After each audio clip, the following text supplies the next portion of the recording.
retour tant attendu de YouTube. J'aime bien les longues pauses et j'ai aucune excuse. À part les cours, le taf et mon déménagement, car oui, maintenant je vis tout seul, j'ai mon chez moi. 2 cadres sont restés, les cadres mythiques, Monaco, la Ryder Cup, et vivre tout seul, franchement, c'est l'éclate. Kels? Yes! 25-0. Putain, je suis trop fort. La tristitude. Sans transition, on va parler tricherie. Pas de tricherie au Kems, hein, mais des tricheurs sportifs. Je vais vous faire un top 5 et ça va bien au-delà du dopage de Lance Armstrong, de la main de Dieu de Maradona et de Tonya Harding. Et croyez-moi, il y en a qui sont créatifs. Putain, je sue mes morts, c'est un truc de ouf. On commence avec Michael Schumacher. Le footballeur? Nope. Dernière course du championnat de Formule 1 1997, l'Allemand compte 1 point d'avance au classement général sur Jacques Villeneuve. Le championnat se joue donc sur l'ultime course qui a lieu en Espagne, à Jerez. Et lors des qualifications, 3 pilotes se qualifient au même temps, au millième près, 1 minute 21 072, dont 2 pilotes, Michael Schumacher et Jacques Villeneuve. Lors du dimanche de course, les pilotes ont 69 tours à couvrir. Michael Schumacher est en tête tout au long et Jacques Villeneuve, à 22 tours de la fin, rattrape son retard. Et pour sauver son titre de champion du monde, Michael Schumacher va tenter une manœuvre un peu désespérée puisqu'il va tenter de mettre un coup. Quelqu'un a de quoi rallumer la torche? Non, enfin, moi j'ai la boîte d'amulettes de numéro bis, mais ça sert à rien. À Jacques Villeneuve, mais c'est la Ferrari de l'Allemand qui va finir dans les graviers et Jacques Villeneuve finira tout simplement champion du monde de Formule 1 1997 et Michael Schumacher, suite à cette tentative, sera carrément disqualifié du championnat du monde de F1 cette année-là.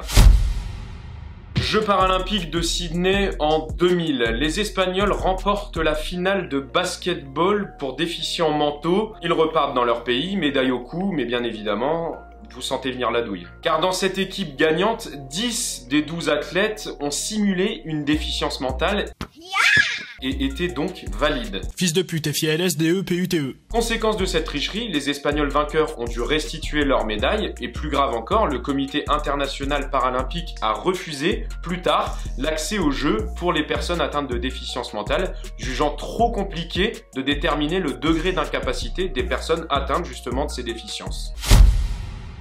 Rosier Ruiz, ça ne vous dit rien? Eh bien, le 21 octobre 1979, cette Rosier Ruiz va participer au marathon de New York. Et au bout de 30 minutes de course, elle est essoufflée, complètement à bout de souffle. Et comme une héroïne, une véritable battante, elle va décider de prendre le métro. Je sais pas du tout si elle a payé son ticket. T'es pas drôle. Mais elle va réussir, grâce à cette stratégie, à finir en 2h56 et se classer à la 11e place.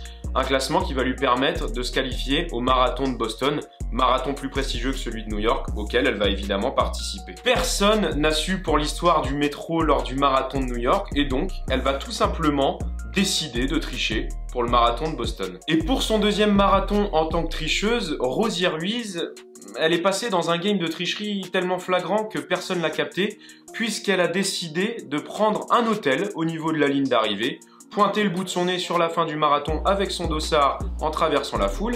Elle s'était évidemment mouillé la tête pour faire comme si elle avait couru quelques kilomètres. Tu fais semblant d'être content. Sauf qu'elle est arrivée avant tout le peloton et a établi un record féminin, 2h31 pour le marathon de Boston. Elle, qui voulait tout simplement impressionner son entourage, s'est fait dépasser par sa propre triche puisque à la fin du marathon, elle a été interrogée par différents journalistes et a montré trop d'incohérences dans ses réponses. Et c'est comme ça que tout le monde a découvert la supercherie, que ce soit pour le marathon de New York avec le métro ou le marathon de Boston et l'hôtel. Suite à ça, elle a été la cible de nombreuses critiques. Elle a décidé de changer le nom et est partie vivre en Floride avant de mourir en 2019. Tel est pris qui croyait prendre l'habit de l'arroseur arrosé du moine qui ne tue pas l'ours.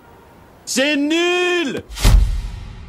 Je vais vous parler de Panama Lewis. Ce n'est pas la version panaméenne de Lewis Hamilton, mais l'anecdote vaut le détour. Panama Lewis, c'était le coach de Luis Resto et son poulain affrontait le 16 juin 1983 Billy Collins Jr., entraîné par son père, Billy Collins Sr. Avant ce match, Collins Jr. est invaincu et à l'issue de 10 rounds sanglants face à Resto, celui-ci est déclaré vainqueur et Collins Jr. subit donc sa première défaite.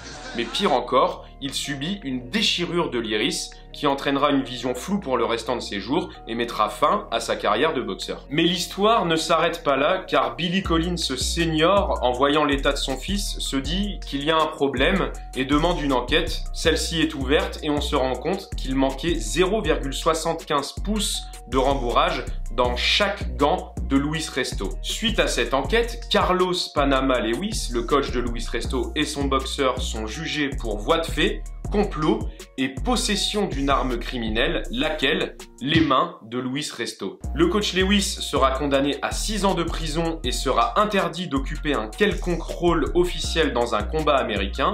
Son boxeur Luis Resto sera quant à lui condamné à 3 ans de prison. Et 1 an après le combat, Billy Collins Jr. meurt dans un accident de voiture en 1984 et beaucoup émettront l'hypothèse d'un suicide suite à l'arrêt de sa carrière de boxeur à cause des séquelles dues à ce combat face à Luis Resto. Des conséquences très graves pour une simple tricherie lors d'un match de boxe en compétition qui n'avait pas de véritable enjeu, mais ce n'est pas fini puisqu'en 2009, un documentaire est réalisé sur cette histoire et Luis Resto admettra qu'il savait que son coach avait retiré le rembourrage de ses gants et pire encore, il admettra également qu'il avait entouré ses mains de plâtre pour faire encore plus mal à son adversaire.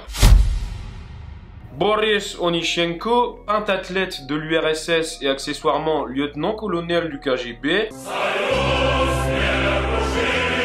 avait le don de remporter tous ses duels d'escrime lors de cette épreuve. Et pour cause, le Russe avait un système équivalent à un interrupteur permettant d'activer le voyant de touche sans même toucher un adversaire.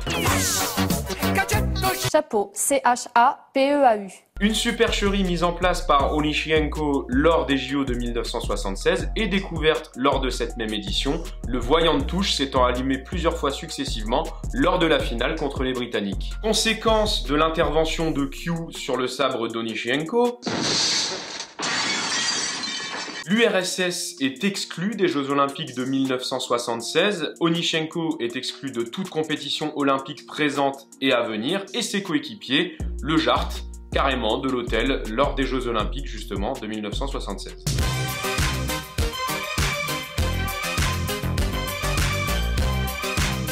Mais c'est pas tout, car cette histoire, au-delà d'être anecdotique, a eu beaucoup de conséquences, car à l'échelle du pays, l'URSS a carrément retiré à Onyshenko son titre de maître émérite du sport de l'URSS. Et pire encore, selon la légende, il aurait fini au goulag. Pas celui de Warzone, hein, le vrai, où tu trimes ta race. Soit vous gagnez et vous repartez au combat, soit vous perdez et tout s'arrête ici.